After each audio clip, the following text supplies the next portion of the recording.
Hello students, स्वागत है आप सभी का हमारे आज के इस नए क्लास में। हम डिस्कस कर रहे हैं बीएससी फोर्थ सेमेस्टर के DSC paper wave and optics, जो कंपलसरी पेपर है वेव एंड ऑप्टिक्स के। आज हम लोग हमारे इस क्लास में यूनिट नंबर 2 को स्टार्ट कर रहे हैं। इससे पहले हम लोगों ने हमारी यूनिट नंबर 1 को कंप्लीट कर लिया है। आई होप आपने वहां से ठीक ठाक अंडरस्टैंडिंग अपनी डेवलप कर ली होगी। उसका यूनिट नंबर 1 का पीडीएफ कंप्लीट जो क्लास नोट्स है वो भी व्हाट्सएप चैनल पे शेयर कर दिया गया है। आई होप आप लोगों को वो भी मिल गया होगा। जिन बच्चों को नोट्स नहीं मिला है वो इस वीडियो या किसी भी वीडियो के डिस्क्रिप्शन में जाके आप व्हाट्सएप चैनल का लिंक आपको मिल जाएगा। आप वो चैनल फॉलो कर लेंगे तो आपको फिर अपने नोट्स के लिए सारे पीडीएफ के लिंक वहां पे हर यूनिट के कंप्लीट होने के बाद अवेलेबल होते रहेंगे। तो आज हम लोग हमारे इस वेव एंड ऑप्टिक्स वाले पेपर के यूनिट सिलेबस के अगले यूनिट नंबर 2 को स्टार्ट करेंगे, जिसका टाइटल है इंटरफेरेंस, जिसको हम लोग हिंदी में बोलते हैं व्यतिकरण। ठीक, तो व्यतिकरण क्या चीज है, क्या है, फिजिक्स क्या फेनोमेना है जिस चीज को व्यतिकरण कहते हैं या इंटरफेरेंस कहते हैं। तो सिंपल सी चीज है कि प्रकाश तरंगों का फैलना, कलरफुल फैलाव जो होता है, कलरफुल फैलाव जो होता है, कहने का मतलब है कि जो साबुन के बुलबुले या जो बच्चे लोग सोप बबल खेलते हैं तो वो रंग बिरंगा दिखाई देता है जब फूलता है। तो उससे अगर आप देखेंगे तो रंग बिरंगी दिखाई देती है। या तेल की जो परत है, अगर तेल पानी के ऊपर फैला हुआ है, ये सड़क पे आपने कभी देखा होगा पानी के ऊपर तेल वगैरह फैला है तो वो रंग बिरंगा दिखाई देता है, प्रकाश का उसमें कलरफुल पैटर्न दिखाई देता है। तो ये उस तेल की क्वालिटी की वजह से नहीं है, बल्कि लाइट की प्रॉपर्टी की वजह से है कि आपको कलरफुल पैटर्न डिफरेंट कलर्स की फ्रीक्वेंसी के रिगार्डिंग या उसके वेवलेंथ के रिगार्डिंग आपको दिखाई देती है। तो ये जो फेनोमेना है इसी को ही हम लोग इंटरफेरेंस या व्यतिकरण कहते हैं। तो ये यूनिट पूरा का पूरा डेडिकेटेड है इस फिजिकल फेनोमेना को समझने के लिए, इस फिजिकल फेनोमेना के साइंटिफिक इंस्ट्रूमेंट्स को जानने के लिए, या और इसका कैसे हम लोग एस्ट्रोफिजिक्स में या फिर हम लोग कहें कि खगोलीय भौतिकी में या फिर इस फेनोमेना का और फिजिक्स के अलग अलग टेक्नोलॉजिकल यूज कैसे हम लोग करते हैं, उस पे बेस्ड डिफरेंट एक्सपेरिमेंट्स, एपरेटस और क्या क्या सिद्धांत इस चीज को जानने के लिए आए हैं, वो पूरा डेडिकेटेड है ये हमारा ये वाला यूनिट, जिसका टाइटल है हमारा इंटरफेरेंस पे बेस्ड है। तो सबसे पहले मैं रफली सिलेबस मैंने लिख दिया है यहाँ पर इस यूनिट 2 का। आपके पास सिलेबस सीट है तो वहां से देखिए, और नहीं तो फिर ये सिलेबस के सारे टर्म्स आपको पता होने चाहिए, तभी आप ये यूनिट पढ़ना स्टार्ट करिए। तो सबसे पहले जो टॉपिक हमारे इस यूनिट पे उसका पहला टाइटल है प्रिंसिपल ऑफ सुपरपोजिशन। ये पहले भी आप लोगों ने पहले पढ़ा होगा, बट आज फिर उसको अपन एक अच्छे से मटेरियल स्टडी के तौर पे देखेंगे कि प्रिंसिपल ऑफ सुपरपोजिशन क्या होता है, मतलब अध्यारोपण का सिद्धांत क्या है, तरंगों के लिए अध्यारोपण का सिद्धांत क्या है। डिवीजन ऑफ वेव फ्रंट, मतलब तरंगाग्र का विभाजन, डिवीजन ऑफ एम्पलीट्यूड, आयाम का विभाजन। आज के क्लास में मैं यहाँ तक की चीजें कवर करूंगा, principle of superposition, division of wave front की डेफिनेशन और डिवीजन ऑफ एम्पलीट्यूड की डेफिनेशन के बारे में जानेंगे, और इस पूरे यूनिट के एक आउटलाइन को भी आज समझेंगे अपन यहाँ पर टॉपिक्स के साथ। Young double slit experiment, Fresnel biprism का एक्सपेरिमेंट, फेज चेंज कैसे होता है रिफ्लेक्शन में, स्टोक ने क्या ट्रीटमेंट दिया है रिफ्लेक्शन के लिए, वो आपके सिलेबस में है। इंटरफेरेंस इन थिन फिल्म्स, मतलब जब एम्पलीट्यूड का डिवीजन होता है तब पैरेलल और वेज शेप का जो फिल्म होता है, फनल के आकार का, फनाकार जो बोलते हैं, उन फिल्म से कैसे व्यतिकरण होता है। बराबर झुकाव वाली फ्रिंजें कैसी होती हैं, फ्रिंज मतलब जो कलरफुल पैटर्न्स बनते हैं लाइट के, उसको फ्रिंज बोलते हैं। हेडिंजर फ्रिंज क्या होता है, और न्यूटन रिंग का मेजरमेंट कैसे होता है। न्यूटन रिंग से रिलेटेड आप लोगों को प्रैक्टिकल भी करना है, जिसको डार्क रूम प्रैक्टिकल बोलते हैं। आपके कॉलेज में प्रैक्टिकल में पक्का आपको न्यूटन रिंग से रिलेटेड एक्सपेरिमेंट भी करना रहेगा, तो वो थ्योरेटिकल भी इंपॉर्टेंट है, फिजिकल जो थ्योरी पेपर होगा उसमें भी इंपॉर्टेंट है। तो उसके एस्पेक्ट्स को जानेंगे। वेवलेंथ और रिफ्रैक्टिव इंडेक्स कैसे निकालते हैं न्यूटन के रूल से by the using of interference phenomena, उस चीज को समझेंगे। उसके बाद एक इंस्ट्रूमेंट जिसको माइकलसन इंटरफेरोमीटर बोलते हैं, माइकलसन मोरले एक्सपेरिमेंट आप लोग पढ़े होंगे रिलेटिविटी में, उन्हीं का जो एपरेटस था जिसको माइकलसन इंटरफेरोमीटर बोलते हैं, उसमें कैसे फ्रिंज का फॉर्मेशन होता है, कैसे हम डिटरमाइन करेंगे किसी अननोन लाइट के वेवलेंथ को, और दो बारीक पास फ्रीक्वेंसी वाले लाइट्स के बीच में उनके वेवलेंथ के बीच डिफरेंस हम लोग कैसे फाइंड करेंगे। ये सारी चीजें इस यूनिट पे है। तो पूरा आधारित है किस पर, व्यतिकरण पर या इंटरफेरेंस पे। तो सबसे पहले व्यतिकरण का एक बेसिक परिभाषा क्या है कि जब लाइट वेव जिसके एक ही स्रोत से मान लीजिए उत्पन्न होती है, जैसे सूर्य से आने वाला प्रकाश, सिंपल तरीके से उस लाइट का स्रोत क्या है, सिर्फ सूर्य है, या कोई एक सिंगल बल्ब है, तो उससे निकलने वाले लाइट वेव जिसके आयाम में थोड़ा सा फर्क हो, एम्पलीट्यूड में बहुत थोड़ा सा फर्क हो, लेकिन फ्रीक्वेंसी लगभग लगभग एक जैसी होनी चाहिए, वाइब्रेशन उनका लगभग लगभग एक जैसा होना चाहिए। ये जब किसी माध्यम में ट्रेवल करती हैं, जब मीडियम में ये ट्रेवल आउट करती हैं दो प्रकार की तरंगें, तो ये अध्यारोपित होती हैं, और अध्यारोपित होने के पश्चात दो तरंगों के अध्यारोपण या कंबाइन होने के पश्चात कहीं पर चलने वाली प्रकाश की तीव्रता मैक्सिमम और कहीं पर प्रकाश की तीव्रता मिनिमम प्राप्त होती है। तो जहां पे मैक्सिमम प्राप्त होती है वहां पे आपको कलरफुल पैटर्न दिखाई देते हैं, और जहां पे मिनिमम प्राप्त होती है वहां पे अंधेरा दिखाई देता है, या लाइट का वैक्यूम या फिर गैप दिखाई देता है। तो इस तरह से इस लाइट वाले और ब्लैक वाले कॉम्बिनेशंस को मिलाकर एक कलरफुल पैटर्न बनता है डिफरेंट डिफरेंट कलर का, जिसको जो दिखाई देता है उसको हम लोग व्यतिकरण या फिर इंटरफेरेंस कहते हैं। ठीक, तो इसकी स्टडी को अध्यारोपण सिद्धांत से अपन चालू करेंगे और ये जानेंगे कि कैसे इसको फिजिकल फील्ड में प्राप्त किया जाता है। ठीक, तो ये रहा सिलेबस। आप जरूर इन चीजों को जान के रखें, क्योंकि आपके क्वेश्चन जो बन के आएगा वो इसी पे ही आधारित रहेगा, और हम सिलेबस के टर्म्स के अकॉर्डिंग ही अपने स्टडी मटेरियल तैयार करते हैं, क्योंकि आइडियली कोई किताब अवेलेबल नहीं है।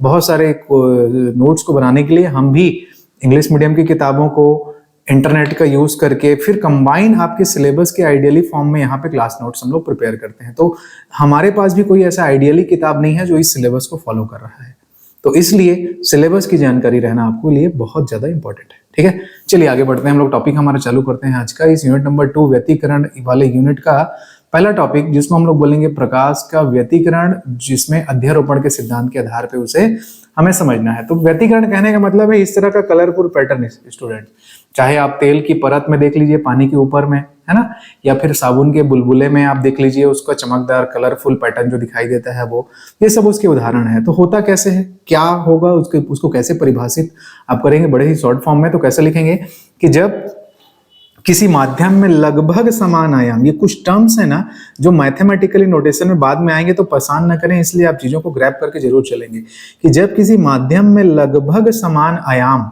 यहाँ पे एम्पलीट्यूड इज मतलब लगभग बराबर है उनका, तथा समान आवृत्ति, मतलब आयाम लगभग चलेगा लेकिन फ्रीक्वेंसी तो समान होनी ही चाहिए, कि दो प्रकाश तरंगे एक साथ एक ही दिशा में चलती हैं, तो उनके क्या के फलस्वरूप, अध्यारोपण के फलस्वरूप, जिसको बोलते हैं सुपरपोजिशन, ठीक, के फलस्वरूप माध्यम के भिन्न भिन्न बिंदुओं पर प्रकाश की तीव्रता भी भिन्न भिन्न होती है।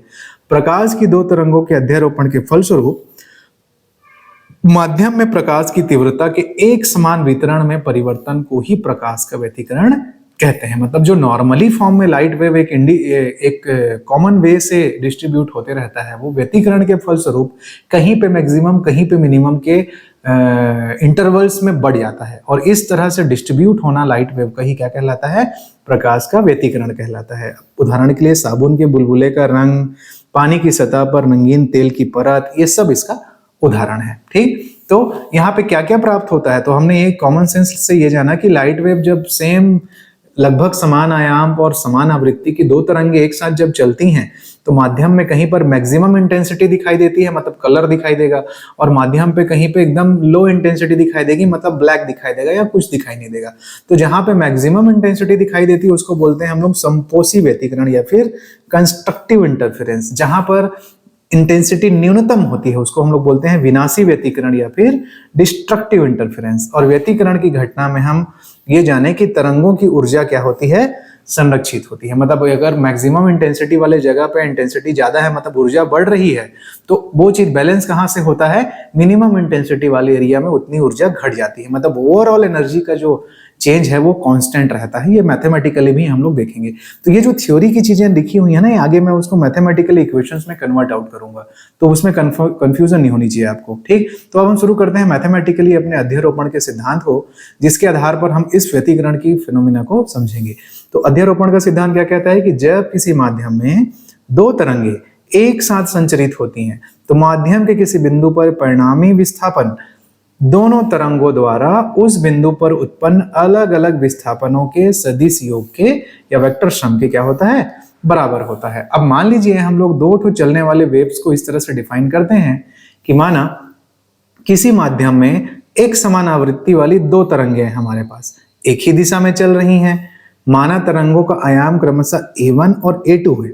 दोनों का आयाम लगभग बराबर है ना, लेकिन थोड़ा थोड़ा डिफरेंस है, इसलिए A1 और A2 है। तरंगों के मध्य कलांतर क्या है? फाई है। जो फेज डिफरेंस है वो फाई है आपका। फेज किसको बोलते हैं जी? वाइब्रेट करने की जो तरीके हैं उसको हम लोग क्या बोलते हैं? कला बोलते हैं।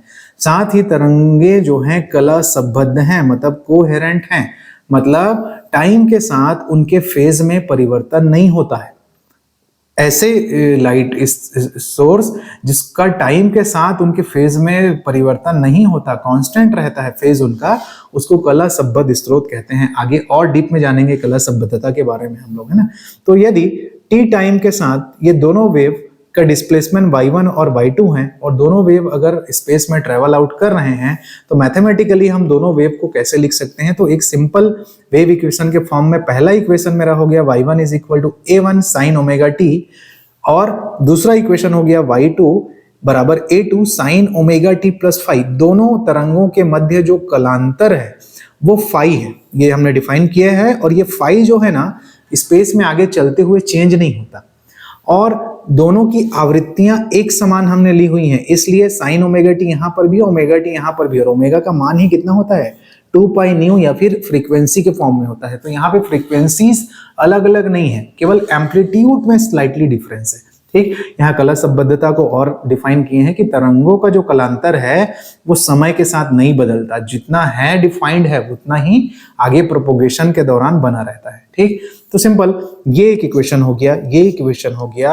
अध्यारोपण का सिद्धांत बोलता है कि जो टोटल डिस्प्लेसमेंट होगा वो इंडिविजुअल वेव्स के डिस्प्लेसमेंट के वेक्टर सम के बराबर होगा। तो सिंपल है, दोनों के सम के बराबर होगा, तो दोनों का sum y is equal to y1 plus y2। आपको दोनों इक्वेशन आपको पता है, उन दोनों को यहाँ पे हमने पुट आउट किया, तो a1 sine omega t plus a2 sine omega t plus phi. अब आप जानते हैं कि ये वाला जो टर्म है साइन a प्लस बी का फॉर्मूला है, a की जगह ओमेगा टी है, b की जगह फाई है। तो साइन a प्लस बी का फॉर्मूला हम लोग ट्रिग्नोमेट्री से जानते हैं, sine a cos b plus cos a sine b होता है। तो जब आप इसको एक्सपेंड आउट करोगे तो ये वाला टर्म तो वैसे ही लिखा है, यहाँ पर a2 sine omega t cos phi plus a2 cos omega t sine phi, ये a2 का दोनों में मल्टीप्लाई हो जाएगा। अब हम लोग जो a1 वाले टर्म हैं, मतलब जो कॉस फाई वाले टर्म हैं, यहाँ पर ये वाला साइन ओमेगा टी वाला टर्म, ये साइन ओमेगा टी का टर्म और ये वाला साइन ओमेगा टी दोनों में कॉमन है, तो यहाँ से a1 प्लस यहाँ से a2 कॉस फाई मिलेगा, ये sine omega t, plus a2 sine phi, यहाँ से कॉमन क्या मिलेगा? Cos omega t. तो एक तरह से ये जो इक्वेशन, स्टार इक्वेशन जो यहाँ पे लगा गया है, ये एक जनरल इक्वेशन, मेन इक्वेशन बन गया है। इसमें हम लोग रिजल्टेंट एम्पलीट्यूड की कैलकुलेशन के लिए टर्म्स को कुछ क्वांटिटी मान लेते हैं। तो ये जो ब्रैकेट में आई है quantity a1 plus a2 cos phi, उसको आपने मान लिया r कॉस थीटा, और a2 साइन फाई को हमने मान लिया r साइन थीटा। तो जब इस चीज को रिवर्स पुट आउट करेंगे इस इक्वेशन में y वाले में, तो क्या बनेगा? y is equal to r sine theta, इतने की जगह सॉरी r, हाँ y is equal to r cos theta है, तो r साइन ओमेगा टी था यहाँ पर cos थीटा, प्लस यहाँ पे आप क्या रखेंगे?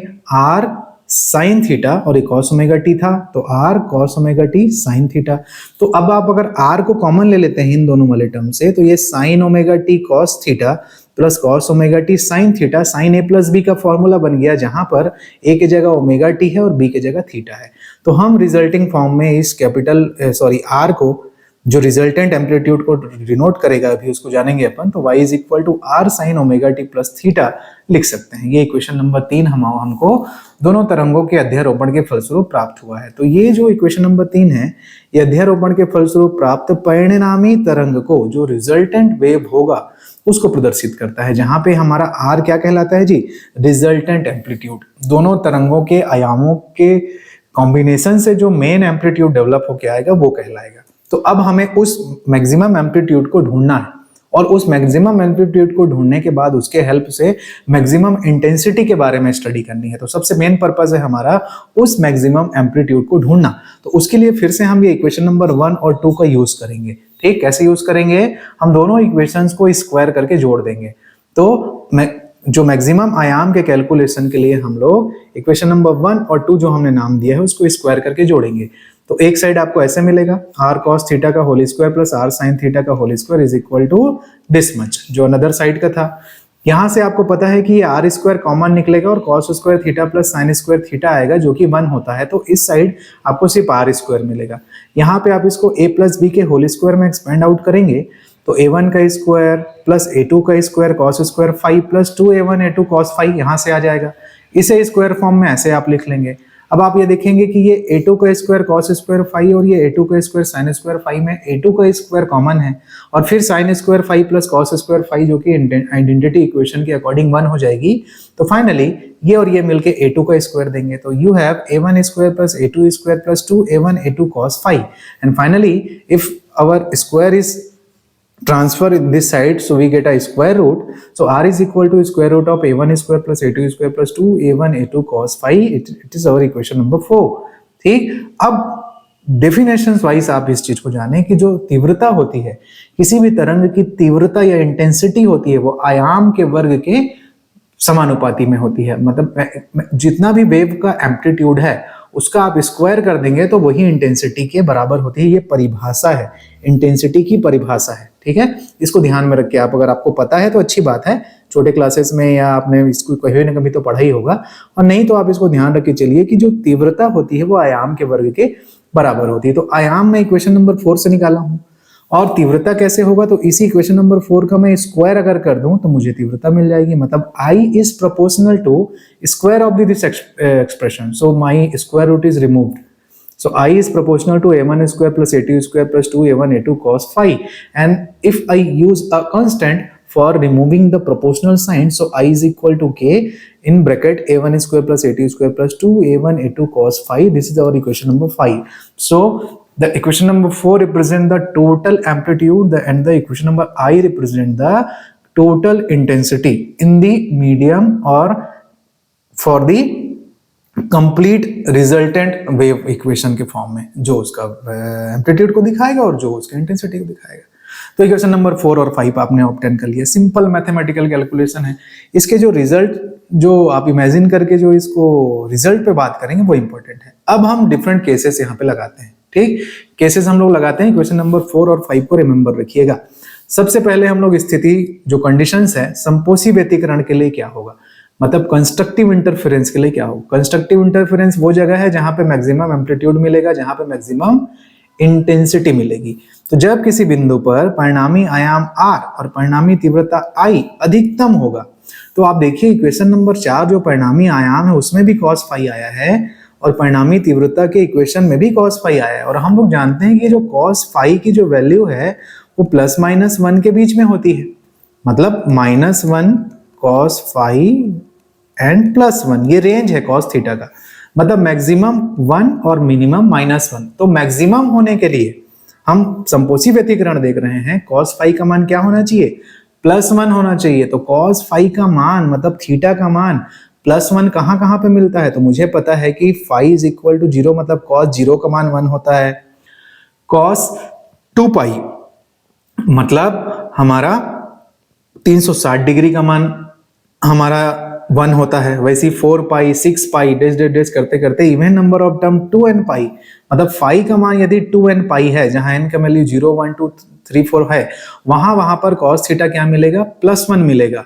और वहां पर कंस्ट्रक्टिव इंटरफेरेंस बनेगा। मतलब हमारा इंटेंसिटी और आयाम वाला इक्वेशन कैसे कन्वर्ट होगा जी, इक्वेशन नंबर 4 को हम लिखेंगे r मैक्सिमम, क्योंकि मैक्सिमम एम्पलीट्यूड है a1 plus a2 plus 2a1 a2, क्योंकि cos phi की जगह हमने क्या रख लिया, +1।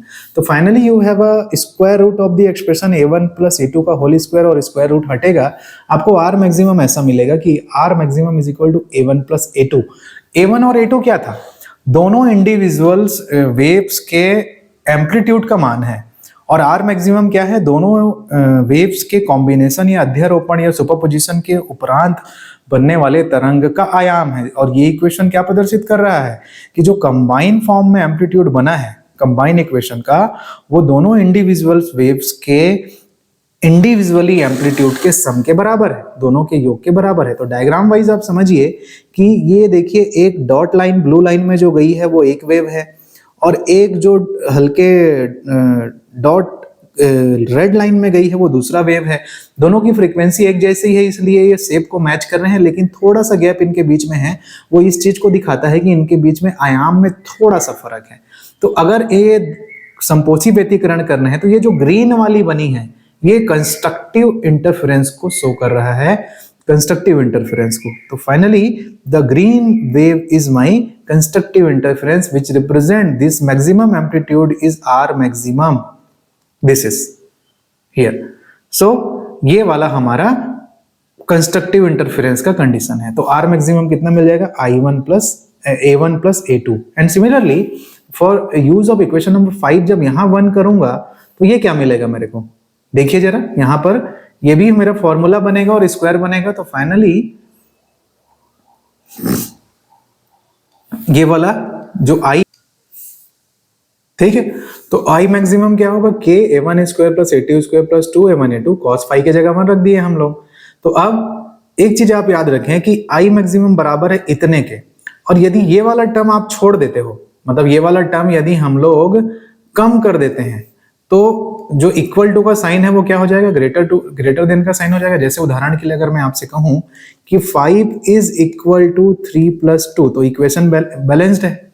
अब मैं आपसे बोल रहा हूं कि 2 को हटा देता हूं, तो 2 को यदि हटा दोगे तो कैसे लिखोगे, 5 इज ग्रेटर देन 3, ऐसा ही नहीं लिखोगे। अब इक्वेशन बैलेंस नहीं है, तो इस पर्टिकुलर इक्वेशन में I मैक्सिमम में यदि मैं इस वाले टर्म को नेग्लेक्ट करता हूं तो मुझे मिलेगा K A1 का स्क्वायर प्लस K A2 का square, but sine is our greater than का हो जाएगा। और K A1 का स्क्वायर प्लस K A2 का स्क्वायर को इंडिविजुअली वेव्स के लिए हम लोग क्या बोल देंगे जी, इंटेंसिटी बोल देंगे। तो ये इक्वेशन क्या शो कर रहा है कि जो तुल्य इंटेंसिटी है वो दोनों तरंगों की इंटेंसिटी के योगफल से भी ज्यादा है, जो वो उस ग्रीन वाले लाइन पे इस वाले डायग्राम से आपको दिख रही थी। ये देखिए जो ग्रीन वाला जो बना है ये मैक्सिमम इंटेंसिटी आर, यहाँ वाला मैक्सिमम एम्पलीट्यूड, और I मैक्सिमम को डिनोट करता है, जो कि ग्रेटर देन है I1 प्लस I2 से, और R मैक्सिमम क्या है जी, A1 प्लस A2 के बराबर है। तो ये आपको मिल गया। तो ये कंस्ट्रक्टिव इंटरफेरेंस का डायग्राम हो गया, ठीक है। अब इसमें अपन को फेज डिफरेंस वाले कंसेप्ट को लेके चलना है, तो वो कैसे निकल के आएगा, तो चूंकि ये आपको फॉर्मूला आपको याद रखना है कि कलांतर जो होता है, जो फेज होता है, वो 2 पाई बाई लैम्डा पथांतर होता है, ठीक, पाथ डिफरेंस। ठीक, आपके इस वेव एंड ऑप्टिक्स के सिलेबस में से एक जियोमेट्रिकल ऑप्टिक्स के यूनिट को ना सिलेबस को एनईपी ने हटा दिया है। ठीक, एक यूनिट हुआ करता था जिसको ज्यामितीय प्रकाशिकी हम लोग बोलते थे, तो वो यूनिट एनईपी ने यहाँ पे हटा दिया है। तो सीधे सीधे हम लोग इंटरफेरेंस पढ़ रहे हैं।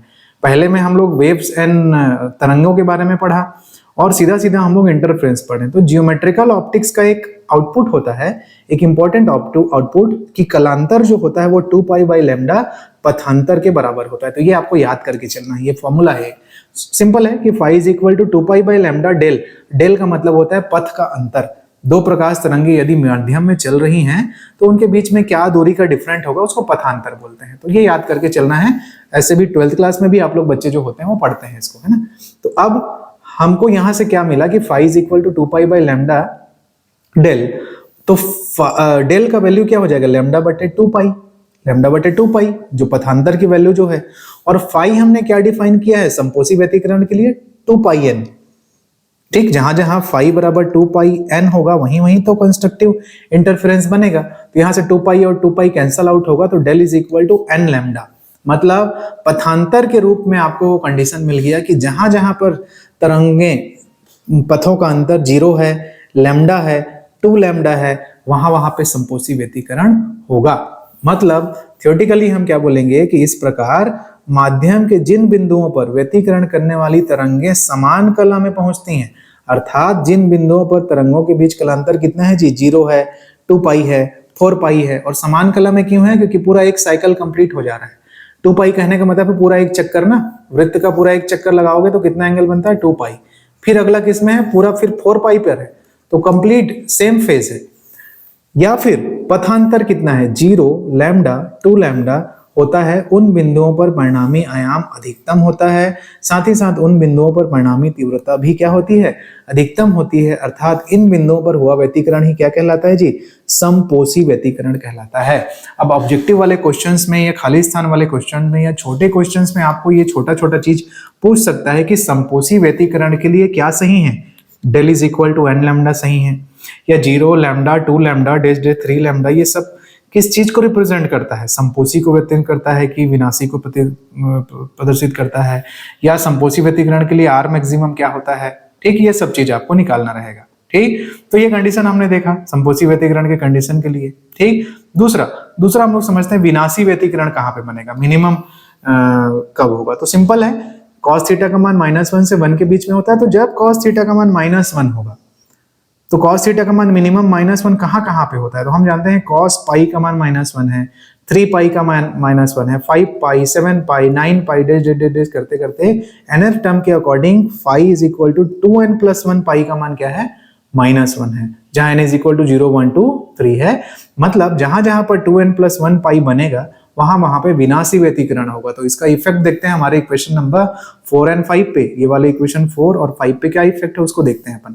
तो क्या मिलेगा, देखिए जरा, इक्वेशन नंबर 4 में cos फाई की जगह -1 रखोगे तो ब्रैकेट के अंदर ये माइनस हो जाएगा और ये फाइनली बनेगा a1 - a2 का होल स्क्वायर, और स्क्वायर रूट हटेगा तो ये मिलेगा कि r minimum is equal to a1 - a2, मतलब जो भी बड़ा या छोटा हो उससे माइनस हो जाएगा, इसलिए लहरदार माइनस यहाँ पे बनाया गया है।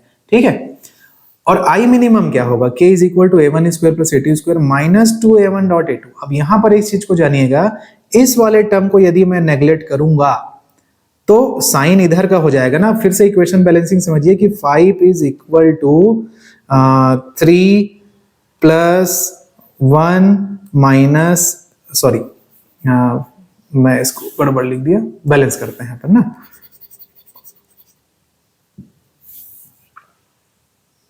चलिए 5 इज इक्वल टू सपोज 3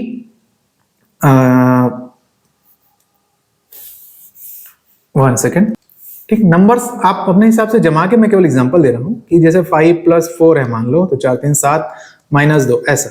तो अभी इक्वेशन एक तुल्य है, ठीक, कि 5 is equal to 3 + 4 -2, yes it is 5। Suppose मैं ये वाला एक टर्म छोड़ना चाहता हूं तो 5 इज अब लेस देन हो जाएगा नहीं, इधर 3 + 4 हो जाएगा। तो यदि मतलब 5 इज लेस देन 7 ऐसा हो जाएगा, तो ये वाला साइन ये बदल जाएगा। देखिए ये वाला कि i minimum is equal to k a1 square + a2 square -2a1 a2, इसको अगर हम लोग नेग्लेक्ट करते हैं तो साइन हमारा बदल गया। मतलब minimum intensity is i1 less than i1 + i2 and minimum amplitude is this much. फिर से आप कलांतर और पथांतर के फार्मूले से जब आप पथांतर is equal to λ/2 λ/2 pi phi रखेंगे, और फाई का कंडीशन क्या है? ये वाला। तो आपको क्या मिलेगा कि del is equal to 2n + 1 λ/2, ये पाई पाई कट जाएगा। तो जहां पे ऐसा λ/2 3 λ/2 5 λ/2, या फिर जहां पर एंगल आपका पाई 3 पाई 5 पाई ये सब जहां जहां बनेगा वहां पर विनाशी व्यतिकरण का कंडीशन होगा। तो कैसे लिखेंगे थ्योरेटिकली? अर्थात माध्यम के जिन जिन बिंदुओं पर व्यतिकरण करने वाली तरंगें विपरीत कला में पहुंचती हैं, विपरीत कला मतलब देखिए पाई है, तो पाई का जस्ट कंप्लीट रोटेशन नहीं हो रहा है, 3 पाई फिर 5 पाई विषम गुणांक है, तो कला यहां पर क्या है? विपरीत है। या फिर उनके बीच का जो पथांतर λ/2 3 λ/2 5 λ/2 होता है, ठीक, या तो एंगल का डिफरेंस या दोनों के बीच के डिस्टेंस का डिफरेंस। एंगल के डिफरेंस को कलांतर बोलते हैं और पथ के डिफरेंस को पथांतर बोलते हैं, डिस्टेंस आउट को। अगर ऐसा कंडीशन होता है तो उन बिंदुओं पर परिणामी आयाम न्यूनतम r मिनिमम मिलेगा और परिणामी तीव्रता i मिनिमम मिलेगा। अर्थात इन बिंदुओं पर हुआ व्यतिकरण क्या कहलाएगा जी? विनाशी व्यतिकरण कहलाएगा। तो ऑब्जेक्टिव में आपसे इसकी शर्तें भी पूछ सकता है कि विनाशी व्यतिकरण के लिए क्या शर्त होता है, ठीक, वो भी आप समझ जाएंगे। एक और कंडीशन कि यदि आयाम एकदम बराबर है, दो व्यतिकरण करने वाली तरंगों का जो आयाम है एकदम बराबर है, ठीक। अच्छा, ये डायग्राम में विनाशी व्यतिकरण का जो यहाँ बना है उसको समझ लीजिए। जैसे देखिए ये वाला वेव एक तरीके से चल रहा है डॉट लाइन, और ये वाला वेव एक तरीके से चल रहा है, दोनों का आयाम लगभग बराबर है, आवृत्ति जस्ट इस तरह से अपोजिट। तो ये जहां पे मिल रही है वहां पे कुछ नहीं बन रहा है, ये डॉट बन रहा है, मतलब यहाँ पे विनाशी व्यतिकरण हो रहा है, यहाँ पर विनाशी व्यतिकरण हो रहा है, यहाँ पे विनाशी व्यतिकरण हो रहा है, यहाँ पे विनाशी व्यतिकरण हो रहा है। तो ये विनाशी व्यतिकरण के लिए डायग्राम है कि माध्यम में जब मिल रहे हैं तो उसका आयाम भी कम हो जा रहा है और इंटेंसिटी भी कम हो जा रहा है according to our this equations. ये सब इसके और इसके तहत है ना, वैसे आर मिनिमम भी। अब मान लेते हैं कि आइडियली दोनों का आयाम बराबर है, आइडियली दोनों का आयाम बराबर है, तो वो पर्टिकुलर इक्वेशन कैसे बनेगा जी आपका A1 A2 की जगह A हो जाएगा, cos फाई अपनी जगह पर है। तो finally you have 2a square plus 2a square, जहां से 2a स्क्वायर आप कॉमन निकाल लेंगे और 1 प्लस cos थीटा या 1 प्लस cos फाई को हाफ एंगल फॉर्मूला से हम लोग लिख सकते हैं। ये आप जानते हैं स्टूडेंट्स कि 1 plus cos theta is equal to 2 cos square theta by 2। तो फाई है तो फाई के रूप में जब आप लिखेंगे तो ये 2a स्क्वायर 4a स्क्वायर हो जाएगा, cos स्क्वायर 5/2 की पावर 1/2 इस आपके ब्रैकेट की वजह से।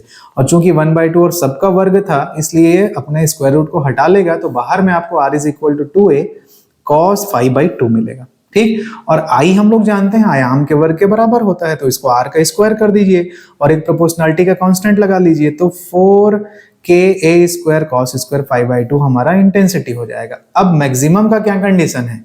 मैक्सिमम का क्या कंडीशन है? फाई बराबर 2n पाई, तो फाई की जगह जब 2n पाई रखोगे, ठीक, तो यहां पर देखिए क्या मिलेगा आपको, r मैक्सिमम की वैल्यू देखिए cos लिखा है 5/2, यहां को समझेंगे ना ये वाला, और फाई के जगह मैं रख रहा हूं 1 सेकेंड, है ना, cos 2n पाई बटे कितना है ये हमारा, नीचे कितना दिया हुआ है, 2 दिया हुआ है। ठीक, तो 2 से 2 कटेगा, cos n पाई आएगा, तो cos n पाई आएगा, तो n की जगह यदि 0 करूं, 1 करूं, 2 करूं, है ना, इस तरह से, तो मैक्सिमम n की जगह 0 पुट करने से cos 0, और cos 0 की वैल्यू कितनी होती है, 1 होती है, तो r मैक्सिमम क्या मिलेगा आपको, 2a, केवल ये 2a बचेगा सामने वाला फ्रंट। सिमिलरली यहां पर आपके पास क्या बचेगा, 4ka स्क्वायर बचेगा जब आप वो वैल्यू पुट कर दोगे तो। ठीक, और मिनिमम के कंडीशन में क्या मिलेगा, जब फाई के जगह 2n प्लस 1 पाई रखोगे, तो 2n प्लस 1 पाई आप इसमें रखोगे, तो 2 ये था, तो फाइनली cos 2n प्लस 1 पाई बटे में 2 है।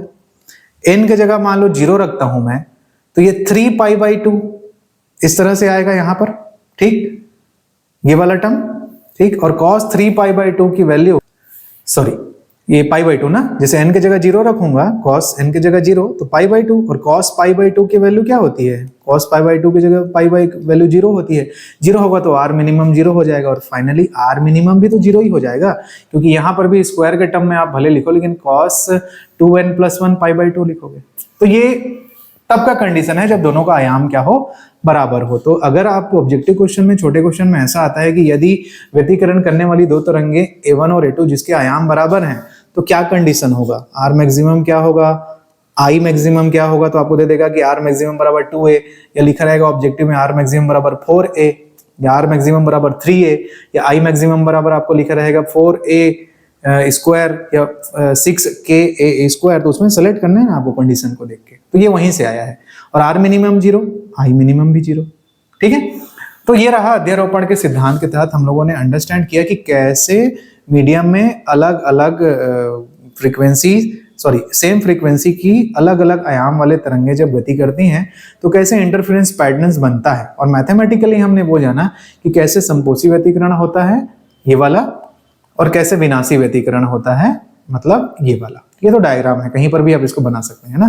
ठीक, अब हमें देखना है, मैंने एक टर्म यहाँ पे यूज किया था, और ये सारे रिजल्ट्स जो निकल के आए हैं वो आपको याद करके चलना है, क्योंकि ये पूरा यूनिट आपके इंटरफेरेंस पे बेस्ड है, और जो रिजल्ट आप अध्यारोपण के सिद्धांत से यहाँ पढ़ रहे हैं उसका उपयोग आने वाले टॉपिक्स में भरपूर होने वाला है। मैथमेटिकली फॉर्मेट्स का, कि कलांतर पथांतर में क्या संबंध है, या संपोषी व्यतिकरण के लिए क्या शर्त होती है, विनाशी व्यतिकरण के लिए क्या शर्त होती है, कलांतर क्या होता है या पथांतर क्या होता है, मतलब ये छोटा छोटा जो चीज है, जैसे विनाशी व्यतिकरण के लिए ये होता है डेल इज इक्वल टू, और ये वाला डेल का वैल्यू आपके संपोषी व्यतिकरण के लिए होता है। तो ये यूज होगा, कई बार यूज होगा, और डेफिनेटली आपको याद हो भी जाएगा यूनिट के खत्म होते होते, है ना, इतने बार हम लोग उसको यूज कर लिए रहेंगे। अब एक छोटा सा टॉपिक जो हम लोगों ने देखा था कि एनर्जी कंजर्व रहती है, इंटरफेरेंस के दौरान एनर्जी जो कंजर्व रहती है उसका प्रूफ है यहाँ पर, मैथमेटिकली है, बहुत इजी है। उसी आयाम वाले इक्वेशन को आपको लेना है, और हम लोग जानते हैं intensity is equal to square of the amplitude, तो ऐसे लिख लोगे आप, तो I1 इज ka1 स्क्वायर और I2 ka2 स्क्वायर। तो आई एवरेज निकालते हैं, औसत ऊर्जा।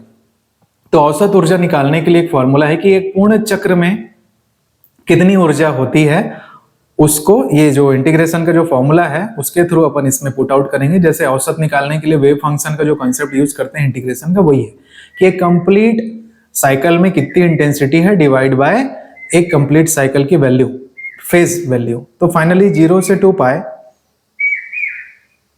आई डी फाई अपॉन 0 से 2 पाई डी फाई। तो आपको आई आपको ये पता रहेगा यहां से, उसकी वैल्यू आप यहां पे पुट आउट कर देंगे, आई की वैल्यू यहां से ना इस फॉर्म में। तो देखिए ये के ए वन स्क्वायर प्लस के ए टू स्क्वायर प्लस 2 के A one A two cos phi ऐसे आएगा। तो भाई एक चीज को यहां पे याद रखेंगे कि ए वन को हम लोग आई वन बराबर के ए वन स्क्वायर लिखते हैं, तो अंडर रूट आई वन मतलब यहां पर a1 की वैल्यू होगी स्क्वायर को हटा के, तो कंफ्यूज मत होइएगा। तो क्योंकि डिफरेंशिएशन का टर्म मेरा i के फॉर्म में है, तो i1 i2 plus 2 under root i1 i2 cos phi d phi, ठीक, डिवाइड बाय 0 से 2 pi phase area complete phase cycle, तो डी फाइव, इसमें कोई फंक्शन नहीं है। तो finally i1 phi plus i2 phi plus 2 i1 i2 sine phi 0 से pi 2 pi after integration, क्योंकि डी फाइव के रिस्पेक्ट में होना है।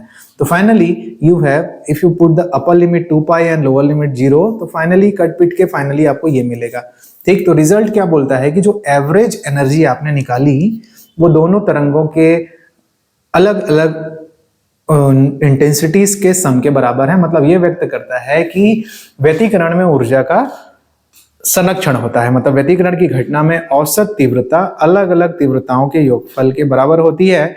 इसका मतलब है कि व्यतिकरण में ऊर्जा का क्षय नहीं होता बल्कि केवल ऊर्जा का पुनर्वितरण होता है। मतलब जहां पे संपोषी व्यतिकरण होता है वहां पे ऊर्जा बढ़ जाती है, और जहां पे विनाशी व्यतिकरण होता है वहां पे ऊर्जा घट जाती है। तो जो जितनी घटती है उतना ही वहां पर संपोषी व्यतिकरण में बढ़ जाता है, और जितना वहां पर बढ़ता है उतना ही वहां पर से मीडियम से घटता है। तो इस तरह से एनर्जी कंजर्व होती है। तो एक बेसिक आइडिया है यहाँ पर मैथमेटिकली, ठीक। अब सबसे इंपॉर्टेंट चीज आपको ये जानना है कि व्यतिकरण के लिए सबसे इंपॉर्टेंट यह शर्त क्या है, या जो डेफिनेशन पार्ट हमारे आगे के टॉपिक्स को पढ़ने के लिए इंपॉर्टेंट है वो आपको पता होना चाहिए कि इंटरफेरेंस होने के लिए सबसे इंपॉर्टेंट है कि जो सोर्स है उनका कलश संबद्ध होना। कलश संबद्ध होना मतलब कोहेरेंट होना, मतलब उनके फेज में टाइम के अकॉर्डिंग कोई चेंज नहीं होनी चाहिए।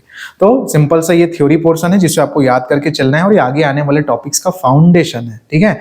तो व्यतिकरण के लिए आवश्यक है कि दोनों प्रकाश स्रोतों से उत्सर्जित तरंगों के बीच जो कलांतर है वो समय के साथ स्थिर रहना चाहिए। मतलब प्रकाश स्रोत कला संबद्ध कोहेरेंट होना चाहिए। बार बार बोल रहा हूँ, कोहेरेंट वर्ड बहुत बार यूज करूंगा आगे मैं, तो इस चीज को जरूर आप इस पे कॉन्सेप्ट बना लें, ठीक। क्या होता है कोहेरेंट होना?